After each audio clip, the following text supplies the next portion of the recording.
Hello மக்களே, welcome to space file YouTube channel. நீங்கள் பார்க்க போகிறது இன்னைக்கு அமேசான் பிரைம் ஓடிடியில் ரிலீஸ் ஆன 12A ரயில்வே காலனி அப்படிங்கிற தெலுங்கு படத்தோட ரிவ்யூ தான் பார்க்க போறீங்க. இந்த படத்தில் அல்லரி நரேஷ், சாய் குமார் இவங்கெல்லாம் நடிச்சிருக்காங்க. இந்த படத்தை டைரக்ட் பண்ணவர் நானி கசரகடா. இப்போ இந்த படத்தோட ரிவ்யூக்கு போகிறதுக்கு முன்னாடி என்னோட சேனலை இப்போ தான் ஃபர்ஸ்ட் டைம் பார்க்க பண்ணி சப்போர்ட் பண்ணுங்க. வாங்க இப்போ மூவிக்குள்ள போகலாம். படத்தோட கதையை பொறுத்த வரைக்கும் அல்லரி நரேஷ் தான் இந்த படத்தோட ஹீரோ. அவர் ஃப்ரெண்ட்ஸோட சேர்ந்து ஜாலியாக ஊர் சுற்றிட்டு அவருக்கு பக்கத்தில் இருக்கிற ஒரு அரசியல்வாதிக்கு ஹெல்ப் பண்ணிட்டு இருக்காரு. பெருசாக வேலைக்கு எதுவுமே போகாம அவர் வீட்டு பக்கத்திலேயே இருக்கிறாங்க ஹீரோயின். இவர் ஒன் சைடா லவ் பண்றாரு. அதே மாதிரி அந்த அரசியல்வாதிக்கு எலெக்ஷன் டைம்ங்கிறதுனால நிறைய ஹெல்ப்பும் பண்ணிட்டு இருக்காரு. ஒரு நாள் திடீர்னு இவர் எதிர்பாராத விதமா அந்த ஹீரோயின் வீட்டுக்குள்ள போற மாதிரி ஒரு சிச்சுவேஷன் வரும். உள்ள போய் பாத்தீங்கன்னா ஹீரோயினோட அம்மா ரெண்டு பேருமே இறந்து கிடக்குறாங்க. இவங்க ரெண்டு பேரையும் கொலை பண்ணது யாரு, எதுக்காக கொலை பண்ணாங்க அப்படின்னு கண்டுபிடிக்கிறது தான் இந்த படத்தோட மிச்ச கதை. இது ஒரு கிரைம் த்ரில்லர் ஜானர். இப்போ இந்த படத்தோட பாசிட்டிவ்ஸ் நெகட்டிவ்ஸ் பார்க்கலாம். எனக்கு முதல் பாசிட்டிவா தோன்றது, இந்த மாதிரி படங்கள்ல இந்த இன்வெஸ்டிகேட் பண்ற ஆங்கிள் தான் நல்ல இன்ட்ரெஸ்டிங்கா இருக்கும். இந்த படத்துலயும் சாய்குமாரோட சேர்ந்து ஹீரோ பண்ற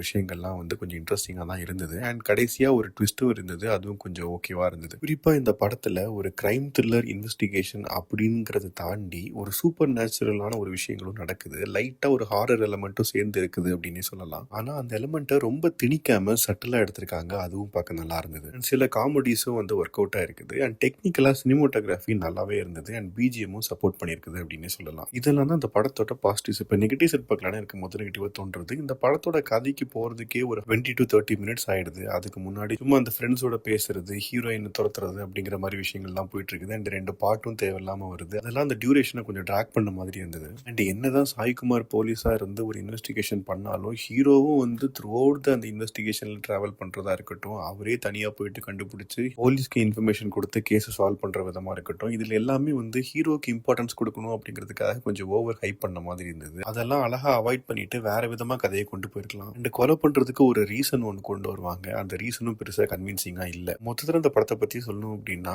ஒரு டீசென்டான கிரைம் இன்வெஸ்டிகேஷன் த்ரில்லர் பிளஸ் ஒரு ஹாரர் எலமெண்ட்டும் மிக்ஸ் பண்ணி இருக்கிறது கொஞ்சம் நல்லாவே இருந்தது பாக்குறதுக்கு. நிறைய அன்வான்டான சீன்ஸ் அண்ட் கொஞ்சம் இந்த ஓவர் ஹைப் கொடுக்குற ஒரு டிராமா இதெல்லாம் கொஞ்சம் அவாய்ட் பண்ணியிருந்தாங்க அப்படின்னா இது ஒரு சூப்பர் மூவி அப்படின்னே சொல்லியிருக்கலாம். ஆனா இப்போ என்ன பொறுத்த வரைக்கும் இது ஒரு ஆவரேஜான மூவி தான். அமேசான் பிரைம்ல தமிழ் டப்பிங்ல அவைலபிளா இருக்குது. நீங்க பார்த்துட்டு உங்க ஒப்பீனியன் என்ன அப்படிங்கறத கமெண்ட் செக்ஷன்ல சொல்லுங்க. அடுத்த வீடியோ சந்திக்கிறேன். பை. டேக்.